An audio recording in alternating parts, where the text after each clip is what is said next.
So ಮಾನಸಿಕ ಸಮಸ್ಯೆ ಬಂದಾಗ ಯಾವ ಡಾಕ್ಟರ್ ಹತ್ರ ಹೋಗ್ತಾರೆ? ಸೈಕಿಯಾಟ್ರಿಸ್ಟ್. ಓಕೆ, ಇದ್ದದ್ರಲ್ಲಿ ದೊಡ್ಡ ಕೌನ್ಸಿಲರ್ ಯಾರು? ದೇವರು. ಯಾವುದು ಫೀಸ್ ಇಲ್ಲ, ಆಮೇಲೆ ಹೌದು ಯಾವುದು ಫೀಸ್ ತಗೊಳ್ಳೋದಿಲ್ಲ, 24 ಗಂಟೆ 24/7 ಅವೈಲೇಬಲ್ ಇರ್ತಾರೆ. ಆಮೇಲೆ ನಾವು ಯಾರ ಹತ್ರನೂ ಹೇಳೋದಿಲ್ಲ. ಓಕೆ, ಸೊ ಈಗ ನೀವೆಲ್ಲ ಹೇಳಿದ್ರಿ ಮಾನಸಿಕ ಸಮಸ್ಯೆ ಇಷ್ಟು ಜನರಿಗೆ ಎಲ್ರಿಗೂ ಇರ್ತದೆ, ಕೆಲವು ಸಲ ನಮ್ಗೆ ಡಾಕ್ಟರ್ ಬೇಕಾಗ್ತದೆ ಅಂತ ಎಲ್ಲ ಹೇಳಿದ್ರಿ.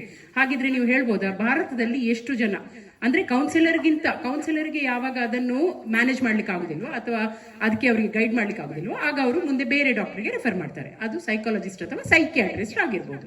ಈಗ ನೀವು ಕೇಳಿರ್ಬೋದು ಬಾಣಂತಿ ಸನ್ನಿ ಅಂತ ಆಗ್ತದೆ ಕೆಲವರಿಗೆ ಅಲ್ವಾ.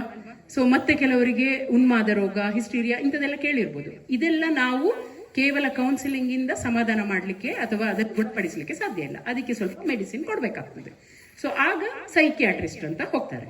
ಸೊ ಇಡೀ ಭಾರತದಲ್ಲಿ ಎಷ್ಟು ಜನ ಸೈಕಿಯಾಟ್ರಿಸ್ಟ್ ಇದ್ದಾರೆ ಹೇಳ್ಬೋದಾ?